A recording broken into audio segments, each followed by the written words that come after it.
और हमारा तिरंगा फहरा उठा।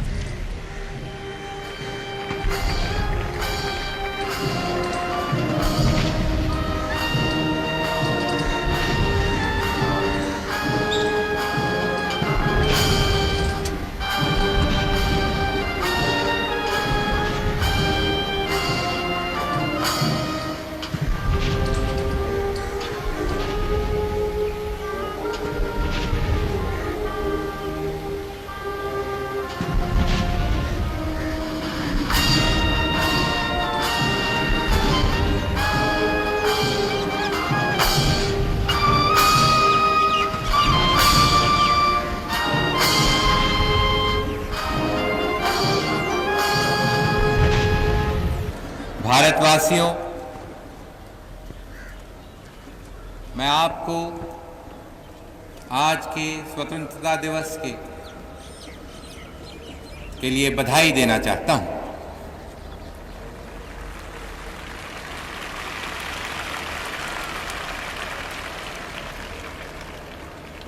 कन्याकुमारी से लेके काराकोरम तक, कच्छ से लेके अरुणाचल के पूर्वी कोने तक, और जो सब हिंदुस्तानी भारत के बाहर दुनिया में हैं, अलग अलग देशों में, उनको मैं शुभकामनाएं आज के दिन के लिए देना चाहता हूं।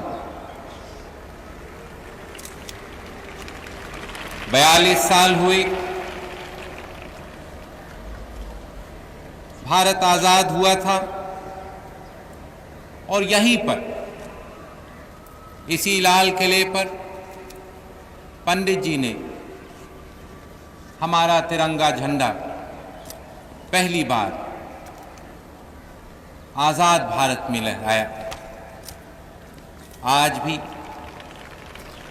उसी तरह से जब झंडा लहराया तो एक तरह से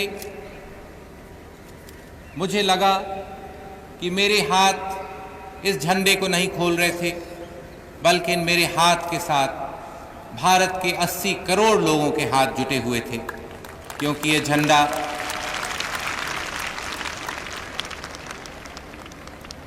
झंडा एक खास झंडा है। इसी तिरंगे के नीचे हमने आज़ादी के लिए लड़ाई लड़ी थी।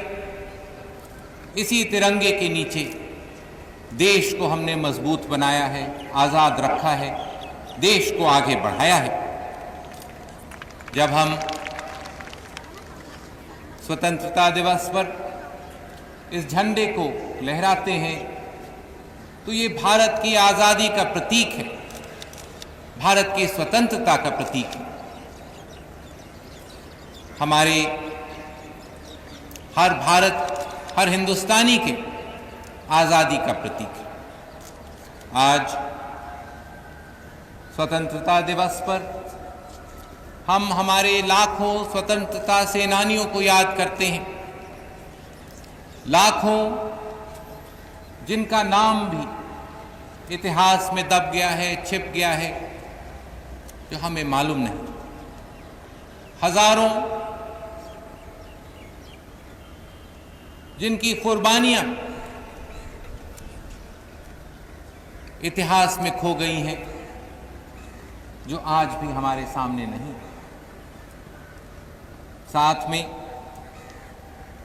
हम उन स्वतंत्रता सेनानियों को भी धन्यवाद देना चाहते हैं जो आज हमारे बीच हैं। जब भी हम आज़ाद भारत का सोचते हैं तो हमें हमारे स्वतंत्रता सेनानी सामने दिखाई देने चाहिए। उन्होंने बहुत बड़ी कुर्बानी दी, बहुत बड़ा संघर्ष किया, तरह तरह की चुनौतियों का मुकाबला किया, भारत को आज़ाद करने के लिए, भारत को मजबूत करने के लिए, भारत को आगे बढ़ाने के लिए। लेकिन आज हमारा खास ध्यान गांधी जी के तरफ, पंडित जी के तरफ, शास्त्री जी के तरफ और इंदिरा जी के तरफ जाता है। गांधी जी ने हमारी आज़ादी की लड़ाई को एक नया रास्ता दिखाया था। पंडित जी ने उस आज़ादी को विकास में, एक राष्ट्र बनाने में घुमाया, एक नए रास्ते पर चलाया। शास्त्री जी ने, इंदिरा जी ने तरह तरह की चुनौतियों का मुकाबला किया भारत को मजबूत रखने के लिए, भारत की एकता और अखंडता बचाने के लिए। आज हमें यह भी याद रखना चाहिए कि भारत का जो आज़ादी का आंदोलन था, ये खास क्रांतिकारी आंदोलन था। ऐसे आंदोलन खाली 2-3 पहले आए हैं। एक अमेरिका का था, एक फ्रांस का था और एक रूस का था।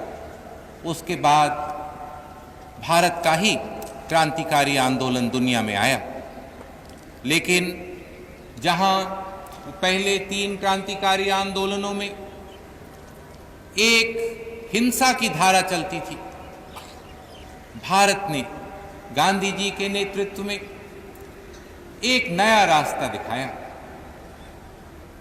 जब भारत गुलाम था तो उस गुलामी के धुंध के बीच में से गांधी जी ने हमारी विरासत की एक धारा निकाली।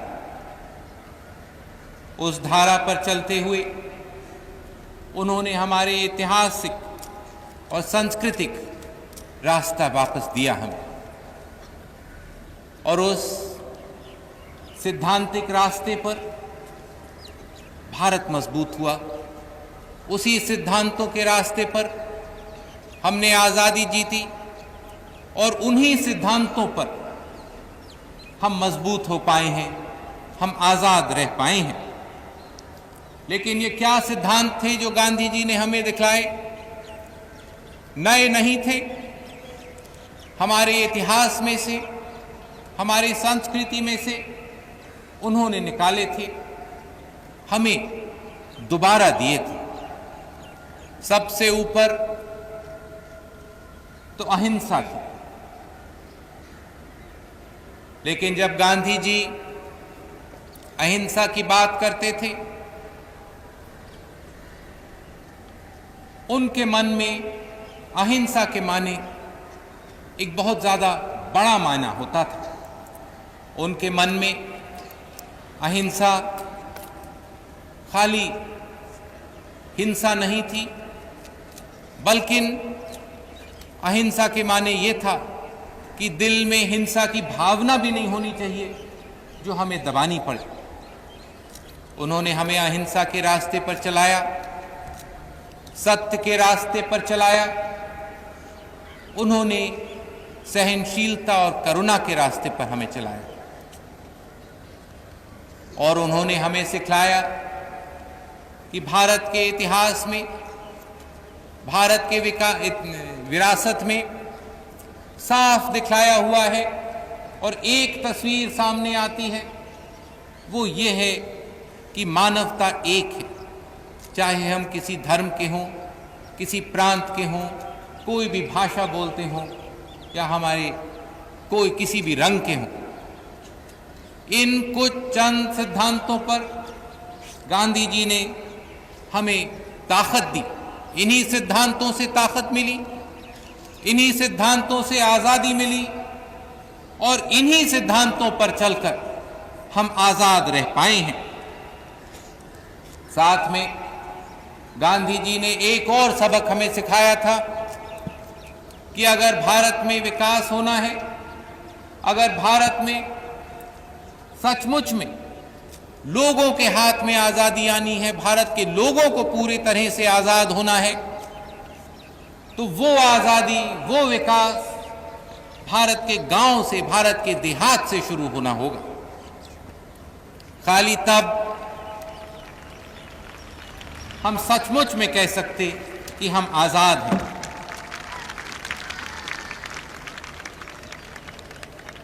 गांधी जी ने बहुत कोशिश करी, लेकिन कुछ ऐसी समायदार शक्तियां थी जिन्होंने उनको भी ये काम पूरा नहीं करने दिया।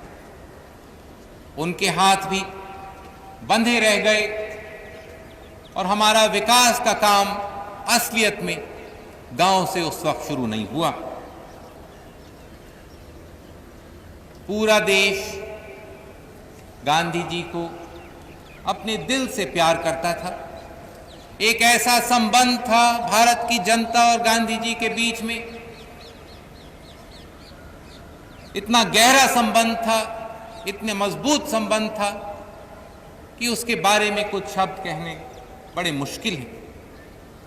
लेकिन तब भी कुछ ऐसे लोग हमारे बीच में थे जिन्होंने गांधी जी की हत्या कर दी।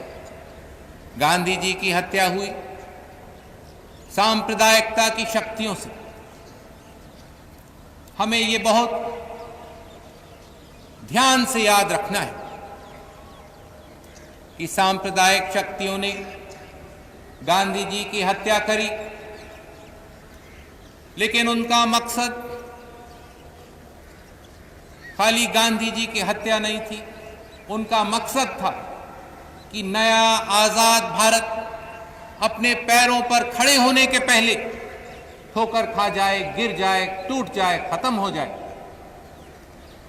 लेकिन ये नहीं हुआ, क्योंकि गांधी जी ने भारत को ऐसी ताकत दी थी, ऐसी शक्ति दी थी कि भारत कभी नीचे नहीं गिर सकता। गांधी जी की हत्या के बाद पंडित जी ने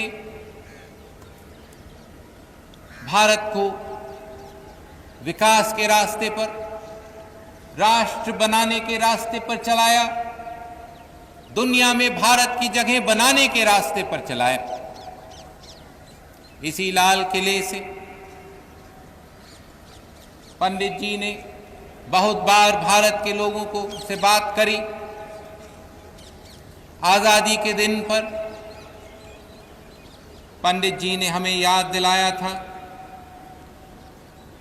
कि कैसे कांग्रेस ने बहुत साल हुए मुकद्दर से मुलाकात का एक वायदा किया था और आजादी मिलने पर 42 साल हुए उस वायदे को पूरे करने का मौका मिला। अगर आज पंडित जी हमारे साथ होते तो वो देखते किस तरह से उस नींव पर, जिस नींव को पंडित जी ने डाला था, उस पर आज भारत बना है। मुझे यकीन है कि पंडित जी के दिल में गौरव भर जाता आज के भारत को देखकर। ये पंडित जी का शताब्दी का साल है। अगर वो इस 42 साल का विकास देखते, अगर उन्हें मौका मिलता, वो हमारे किसानों को देखते, हमारे खेत मजदूरों को देखते, हमारे मजदूरों को देखते, भारत की महिलाओं को देखते, भारत के बच्चों को देखते, हमारे वैज्ञानिकों को देखते, हमारे युवकों को देखते, हमारे फौज को देखते, हमारे उद्योगों को देखते, हमारे विकास को देखते, तो मुझे पूरा यकीन है कि वो बहुत खुश होते, गौरव से वो भारत को देखते। लेकिन तब भी कुछ कमजोरियां भी उन्हें दिखाई देती। उन्हें यह भी दिखता कि जहां पर बहुत विकास हुआ है, जहां पर तरक्की हुई है, वहां पे कुछ कमजोरियां भी रह गई हैं और काम अभी पूरा नहीं हुआ है। पंडित जी ने इसी लाल किले से हमें याद दिलाया था गांधी जी के उन शब्दों का कि जब तक भारत के हर व्यक्ति के आंसू हम नहीं पहुंच सकेंगे, तब तक हम आराम नहीं कर सकेंगे। आज भी हर आंसू को हम पहुंच नहीं पाए हैं। आज भी आराम का समय नहीं है। बहुत काम करना है, बहुत संघर्ष है, बहुत कुर्बानियों की जरूरत है।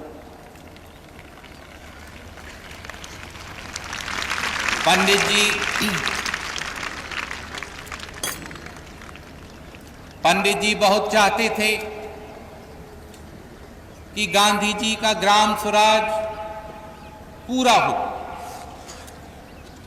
यही करने के लिए पंडित जी ने पंचायती राज शुरू किया था, लेकिन जो काम पंडित जी ने शुरू किया पंचायती राज में, जो रास्ता पंडित जी ने दिखाया था, वो रास्ता हम पूरा नहीं कर पाए। क्योंकि बीच में जो सत्ता के दलाल घुस गए थे, उन्होंने पंचायती राज को कामयाब नहीं होने दिया। उन्होंने देखा कि उनके हाथ से शक्ति निकलकर भारत के लोगों के हाथ में शक्ति नहीं पहुंचे। पंडित जी पंचायती राज लाने के बाद ज्यादा साल नहीं जिए, नहीं तो वो भी इस दलाली का पूरा मुकाबला करते और पूरे तरह से भारत की जनता के हाथ में वो शक्ति देते जो गांधी जी ने अंग्रेजों के हाथ से छीनी थी, भारत के जनता के हाथ में देने के लिए।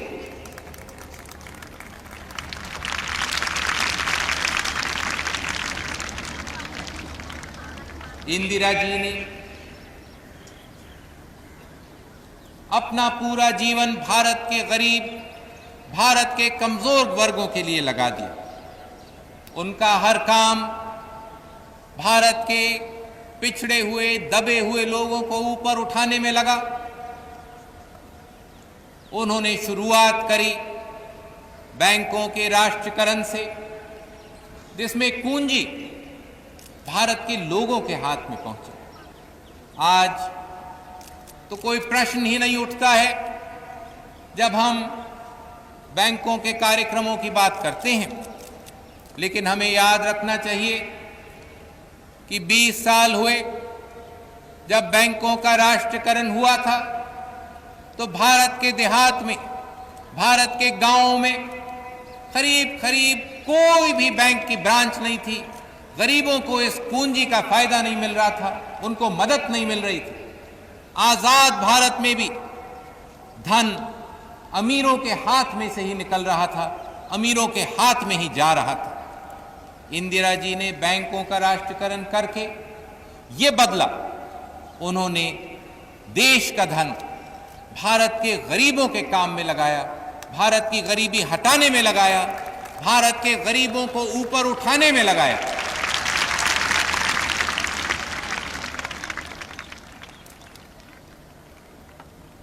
इंदिरा जी के 20 सूत्री कार्यक्रम से पहली बार भारत में गरीबी कम होने लगी। पहली बार हमने देखा कि बड़े बड़े कामों का, बड़ी बड़ी योजनाओं का फायदा गरीब और कमजोर वर्गों तक पहुंचने लगा है। इंदिरा जी ने अपना पूरा जीवन लगा दिया समाजदार शक्तियों की लड़ाई में, उनका सामना करने में, उन्हें खत्म करने में। अगर कोई चीज इंदिरा जी के दिल में गरीबी हटाने से ऊंची थी, तो वो भारत की एकता और अखंडता थी, भारत की आजादी थी।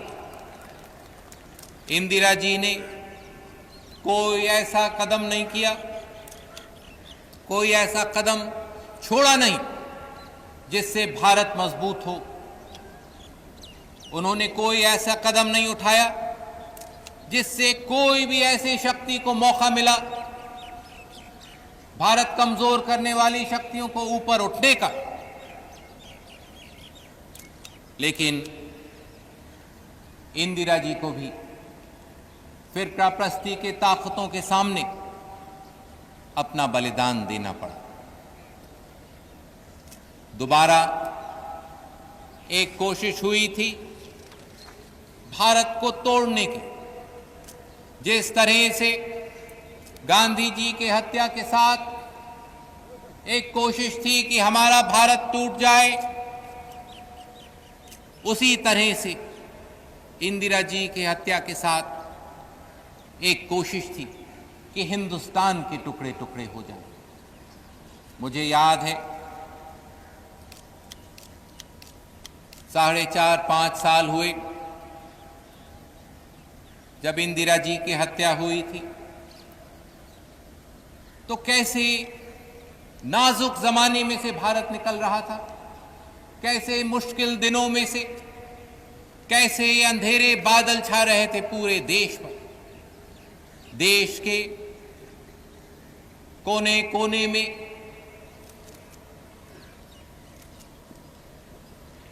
ऐसे आंदोलन चल रहे थे जो देश को तोड़ने में लगे थे। शायद पहली बार गांधी जी के हत्या के बाद ऐसे संकट का सामना भारत को करना पड़ा।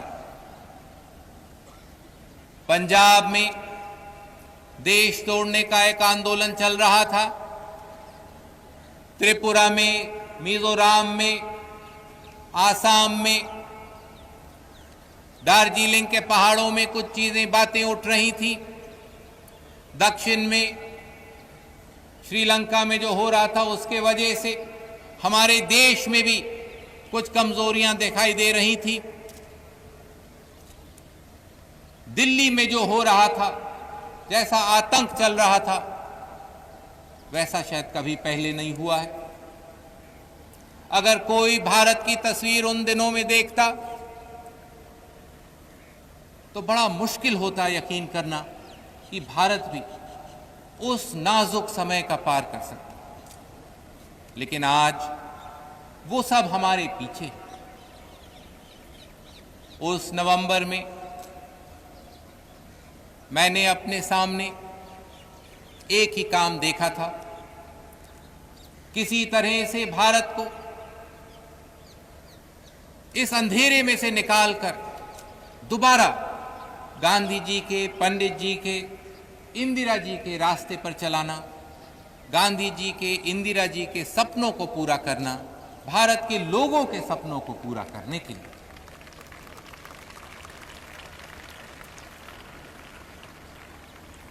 इंदिरा जी के हत्यारों की कोशिश थी कि भारत टूट जाए। ये साजिश हमारे देश में पैदा नहीं हुई थी, बल्कि विदेश में पैदा हुई थी और हमारे ऊपर डाली गई थी।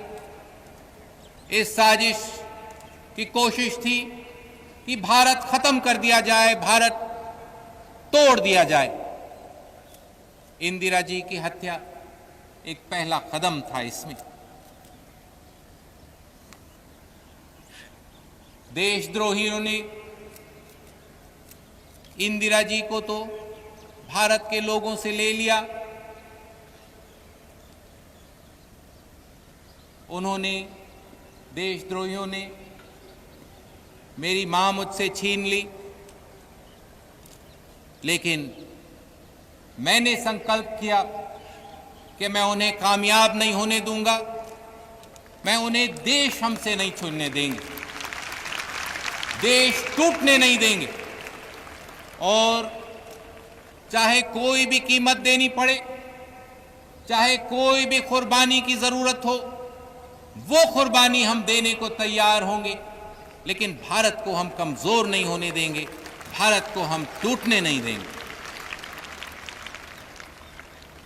अगर इंदिरा जी ने, अगर मेरी मां ने मुझे कुछ सिखाया तो मुझे ये सिखाया था कि देश के लिए कोई भी कुर्बानी कम नहीं है।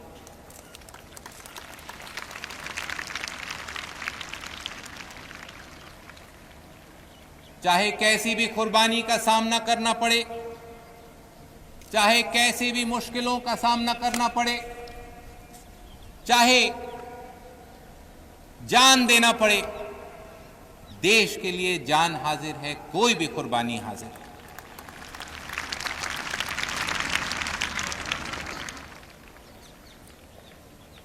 आगे वो ही संघर्ष चलाना है जो गांधी जी ने, पंडित जी ने, इंदिरा जी ने चलाया था, वो ही आंदोलन चलाना है। क्योंकि जो आंदोलन गांधी जी ने चलाया था वो खाली भारत को आज़ाद करने का नहीं था, वो दुनिया के गरीबों को एक नया रास्ता देने का था। दुनिया की सभ्यता को एक ही रास्ता है बचने का। आज आस्ते आस्ते से दुनिया पहचान रही है कि खाली गांधी जी और पंडित जी के रास्ते से मानवता बच सकती है। गांधी जी ने और पंडित जी ने पहली बार दुनिया के सामने नए तरह के विचारधाराएं रखी।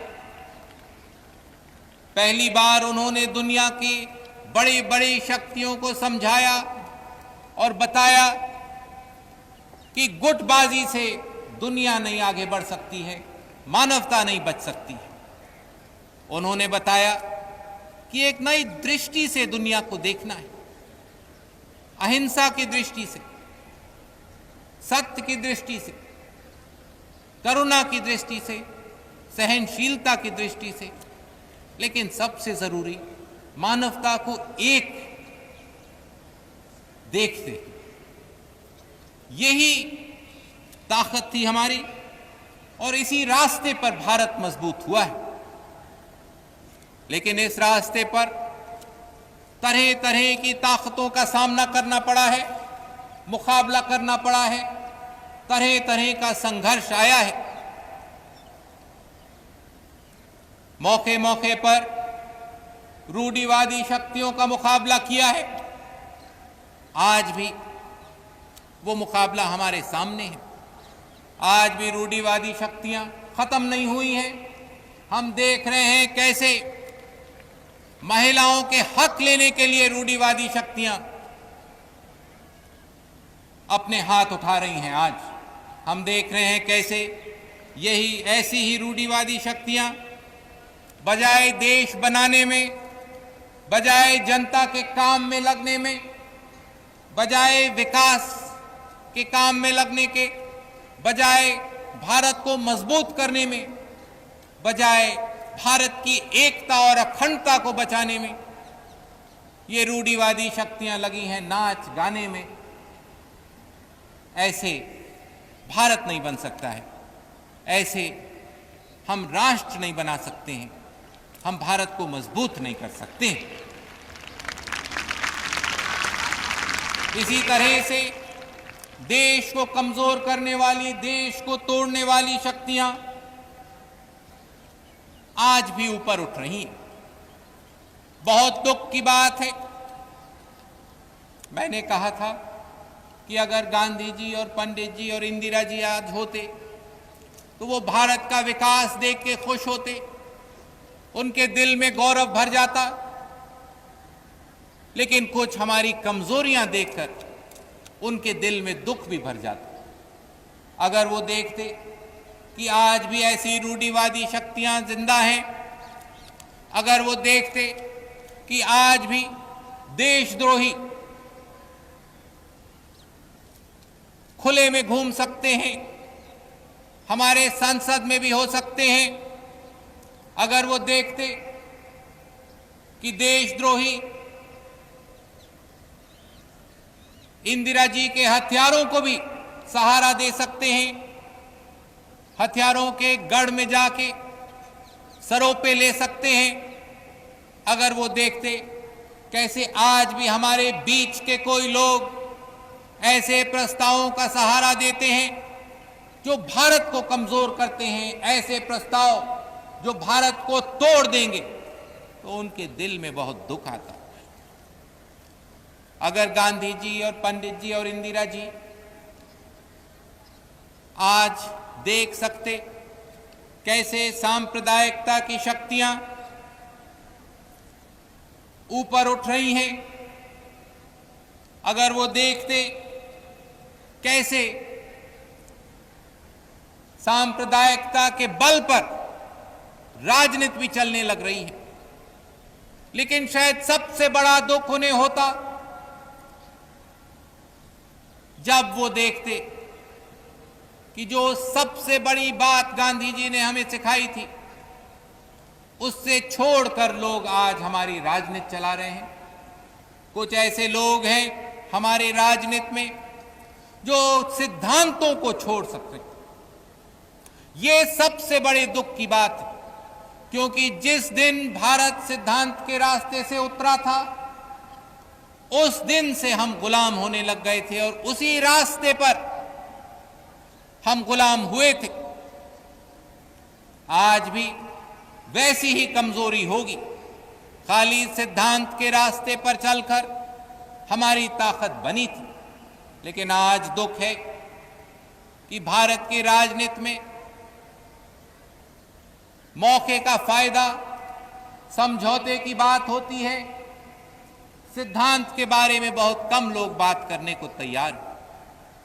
हमें याद रखना चाहिए, इसी तरह से सिद्धांतों को छोड़कर जब देशद्रोही शक्तियां, सेसेशनिस्ट ताकतें और सांप्रदायिक ताकतें एक हुई थी, तब भारत का बंटवारा हुआ था, तब भारत टूटा था। हमें याद रखना चाहिए कैसे हुआ था, और आज हमारी पूरी ताकत लग जानी चाहिए देखने के लिए कि ये देशद्रोही ताकतें, ये रूढ़िवादी ताकतें, ये सामंतवादी ताकतें, ये जातिवाद की ताकतें, ये सांप्रदायिक और फिरकाप्रस्ती की ताकतें समझौता न कर पाएं, क्योंकि इनके समझौते पर भारत का बंटवारा है। भारत की जनता को ये याद रखना है, ये ध्यान में रखना है, क्योंकि अगर भारत की जनता इन ताकतों को एक होने देगी, इनको मजबूत होने देगी, तो भारत टूट जाएगा, भारत की आजादी खो जाएगी, भारत गुलाम हो जाएगा, भारत गिर जाएगा, सालों का, सदियों का संघर्ष खत्म हो जाएगा मौके के समझौते के लिए। हम देखेंगे कि ये ताकतें एक ना हो पाए। हम लड़ेंगे इन ताकतों को खत्म करने के लिए, और हम ये लड़ाई छोड़ेंगे नहीं जब तक ये ताकतें बिल्कुल खत्म हो जाएं, भारत की धरती से निकल जाएं, भारत में दिखलाई न दें। चाहे कैसा भी मुकाबला करना हो, चाहे कैसे भी संघर्ष की जरूरत हो, कैसी भी कुर्बानी की जरूरत हो, कोई भी कुर्बानी कम नहीं होगी भारत को ऐसी शक्तियों से बचाने के लिए। अगर हम ये पिछले 4-5 साल को देखें तो भारत में इन सालों में बहुत तरक्की हुई है, भारत बहुत आगे बढ़ा है। चाहे हम भारत की एकता और अखंडता की तरफ देखें, जो अंधेरा 84 के अक्टूबर नवंबर में दिखाई दे रहा था, वो अंधेरा हट गया, आज विकास का उजाला दिखाई दे रहा है, भारत तेजी से आगे बढ़ रहा है। बीच में हमें एक बहुत भयंकर सूखे का सामना करना पड़ा, लेकिन तब भी भारत की कृषि बहुत तेजी से आगे बढ़ी, भारत के किसान बहुत डटकर जमकर लगे, सूखे के साथ लड़े, भारत को सूखे से निकाला। साथ में भारत के मजदूरों ने भारत के उद्योगों को आगे बढ़ाया। लेकिन शायद सबसे जरूरी है कि जो नया जोर हमने इंदिरा जी के 20 सूत्री कार्यक्रम को दिया और जो नया पंडित जी के शताब्दी साल में हमने जवाहर रोजगार योजना बनाई, भारत में गरीबी हटाने के लिए, भारत के गरीबों को ऊपर उठाने के लिए, भारत के कमजोर वर्गों को मजबूत करने के लिए, उससे फर्क पड़ा है।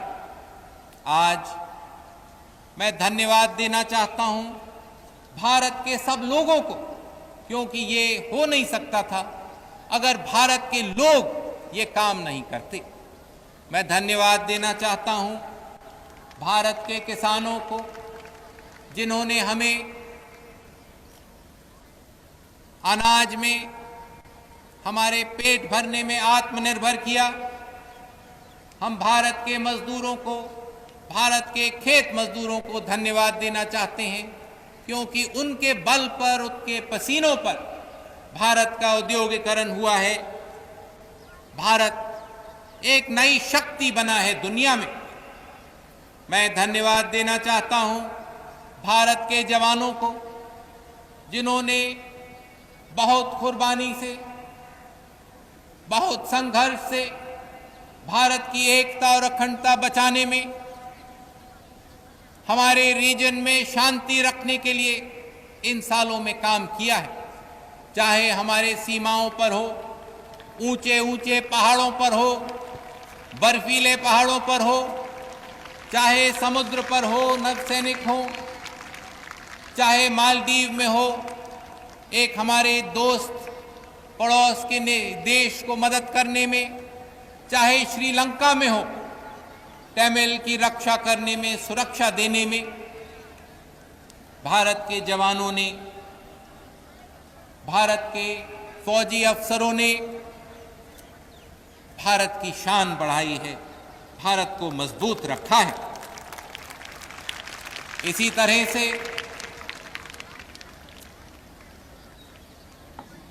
तरह से भारत के वैज्ञानिकों ने नए नए रास्ते दिखाकर भारत को विज्ञान के फ्रंटियर पर पहुंचाकर हमारी एक नई शक्ति बनाई है। चाहे पृथ्वी मिसाइल का टेस्ट हो, चाहे अग्नि मिसाइल का टेस्ट हो, चाहे बायोटेक्नोलॉजी हो जिससे किसानों को मदद होती है, चाहे नई दवाइयां हो, अलग अलग फील्ड में, विज्ञान की फील्ड में हमारे वैज्ञानिकों ने, हमारे टेक्नोलॉजिस्ट ने नए रास्ते बनाए हैं। गरीबी हटाने के लिए, बेकारी हटाने के लिए, भारत को मजबूत करने के लिए। मैं धन्यवाद देना चाहता हूं हमारे पूरे एडमिनिस्ट्रेशन को, क्योंकि बगैर इस चुस्त एडमिनिस्ट्रेशन के कमियां जरूर हैं, कमजोरियां जरूर हैं, लेकिन ताकतें भी बहुत हैं। बगैर इस ताकत के भारत इतना मजबूत नहीं हो सकता, भारत इस विकास के रास्ते पर नहीं चल सकता, भारत में ये शांति नहीं हो सकती थी, भारत में स्टेबिलिटी नहीं हो सकती थी, भारत की एकता और अखंडता इतनी मजबूत नहीं होती, और भारत दुनिया में इस तरह से अपनी जगह नहीं बना पाता। मैं धन्यवाद देना चाहता हूं हमारे व्यापारी और इंडस्ट्रियलिस्ट भाइयों और बहनों को, क्योंकि उन्होंने भारत के औद्योगिकरण में बहुत तेजी करी है। मैं धन्यवाद देना चाहता हूं हमारे पब्लिक सेक्टर को, क्योंकि उन्होंने भारत के विकास में अपना पूरा जोर लगाया है। लेकिन मैं एक खास धन्यवाद देना चाहता हूं भारत की महिलाओं को, क्योंकि इन पिछले सालों में भारत की महिलाओं ने एक नई शक्ति बनाकर भारत की एक नई शक्ति बनाई है। वो एक नए रास्ते पर चले हैं। रूढ़िवाद को उखाड़ने के लिए, रूढ़िवाद को खत्म करने के लिए मैं एक खास शाबाशी देना चाहता हूं भारत के युवकों को। पहली बार युवकों को मौका मिला है भारत के राजनीति में जुड़कर चलने का, और हमारा पूरा भरोसा है भारत के युवकों पर, क्योंकि भारत के युवकों ने ही आजादी की लड़ाई लड़ी, भारत के युवकों ने ही हमारे सीमाओं पर भारत को बचा के रखा। आज भी इसी तरह से हम भारत के युवकों पर पूरा भरोसा करते हैं कि वो भारत के धरती से रूढ़िवाद को, सामंतवाद को, जातिवाद को, सांप्रदायिकता को उखाड़ देंगे, फेंक देंगे, भारत को पूरी तरह से आजाद करेंगे।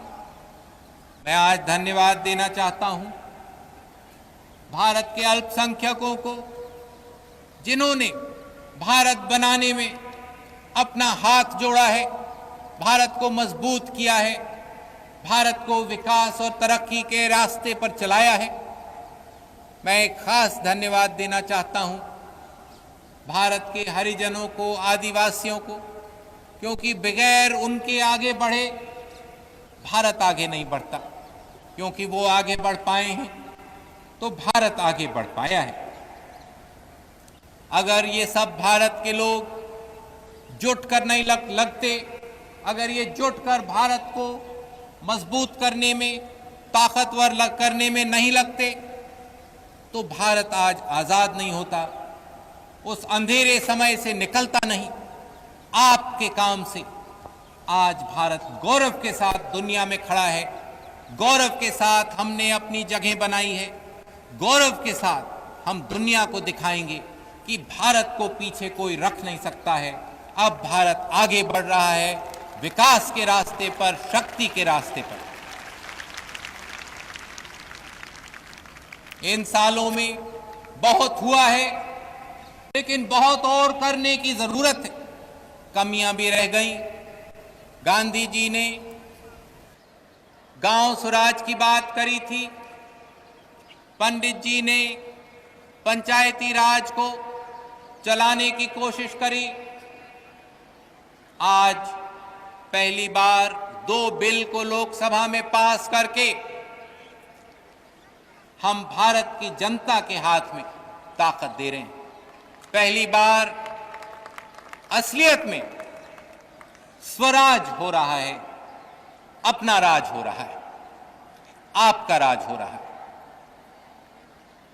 तब भी हम देख रहे हैं कि भारत की जनता को मजबूत करने में भी विरोधी ताकतें हमारा सामना कर रही हैं। वो ये भी नहीं चाहते कि भारत की जनता के हाथ मजबूत हों, वो ये नहीं देखना चाहते कि भारत के लोग अपना विकास का रास्ता बनाएं। जो बीच में दलाली आ गई थी, जो सत्ता के दलाल खड़े हो गए थे, जो समायदार शक्तियां खड़ी हुई थी, जो रूढ़िवादी शक्तियां थी, जो सामंतवादी शक्तियां थी, आज वो सब एक हो रहे हैं भारत की जनता की शक्ति, भारत की जनता के हाथ में पहुंचने से रोकने के लिए। और आज दुख की बात है कि उनके साथ देशद्रोही भी जुट गए हैं, उनके साथ सांप्रदायिक शक्तियां भी जुट गई हैं। इनका सामना करना है, इनका मुकाबला करना है, क्योंकि खाली इस चुनौती को पूरे करके हम भारत की जनता को मजबूत कर पाएंगे। खाली इस संघर्ष को पार करके हम सामाजिक न्याय दे पाएंगे हमारे लोगों को। खाली इनका मुकाबला करके हम भारत के कमजोर लोगों को मजबूत कर पाएंगे, ऊपर उठा पाएंगे।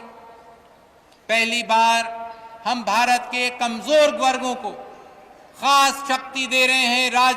राजनीति में, हमारे लोकतंत्र में महिलाओं को खास शक्ति मिल रही है, हरिजनों को, आदिवासियों को खास शक्ति मिल रही है। और हमने खास कदम उठाए हैं देखने के लिए कि क्रिमिनल और बदमाश हमारे लोकतंत्र में घुस न पाए। पहली बार इतने सख्त कदम उठाए गए हैं इन्हें लोकतंत्र से बाहर रखने के लिए, राजनीति से बाहर फेंकने के लिए। हम ये काम पूरा करेंगे, चाहे कैसा भी की चुनौती हमारे सामने आए। इसके बाद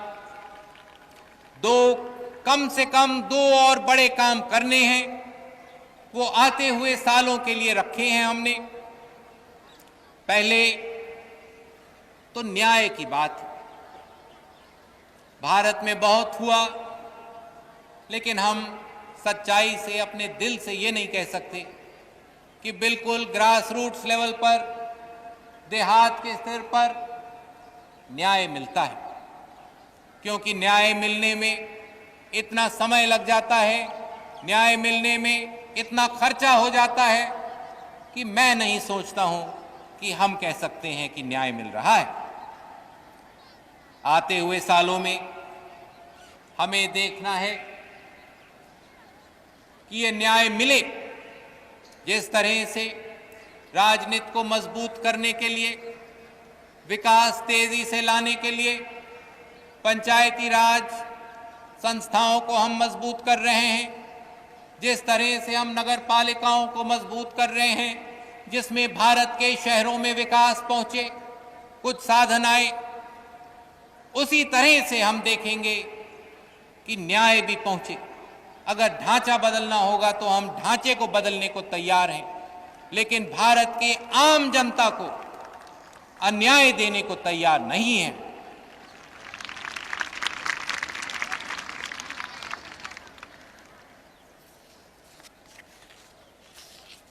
एक ऐसा मौका हमारे सामने आज है जिससे हम भारत को दुनिया में एक नई तरह से खड़ा कर सकते हैं।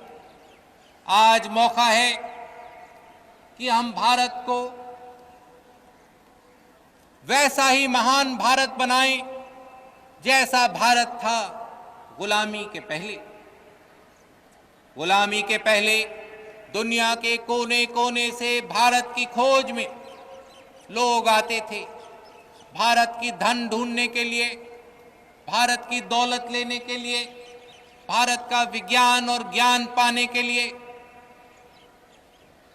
लेकिन सैकड़ों साल की गुलामी में भारत कमजोर हुआ, भारत नीचे गिरा, भारत गरीब हुआ, भारत कमजोर हुआ।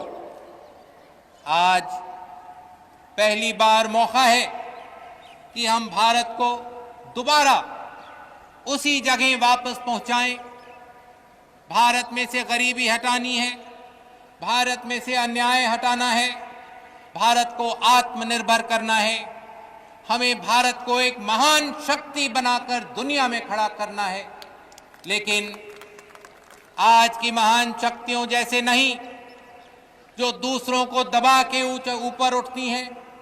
भारत गांधी जी के, पंडित जी के, इंदिरा जी के सिद्धांतों के रास्ते पर किसी को दबाएगा नहीं। भारत दुनिया में गरीबों की लड़ाई लड़ेगा। भारत दुनिया में एक नई भावना लाएगा जिससे ये गुटबाजी खत्म होगी, जिससे मानवता ऊपर उठ पाएगी, जिससे सभ्यता बच पाएगी, आगे बढ़ पाएगी। आज ये भारत हम बना सकते हैं। आज मौका है भारत को महान बनाने का। आज मैं चाहूंगा कि आप और हम सब ये संकल्प करें भारत को महान बनाने का, भारत को मजबूत बनाने का, भारत को आगे ले जाने का। मैं आपको धन्यवाद देता हूं और मेरी पूरी उम्मीद है कि आज के शुभ दिन पर, स्वतंत्रता दिवस पर, हर भारतीय अपने दिल पर हाथ रखकर ये संकल्प लेगा भारत को महान बनाने का, भारत को ऊपर उठाने का। धन्यवाद। जय हिंद। जरा जोर से तो बोलिए मेरे साथ। जय हिंद, जय हिंद, जय हिंद। धन्यवाद।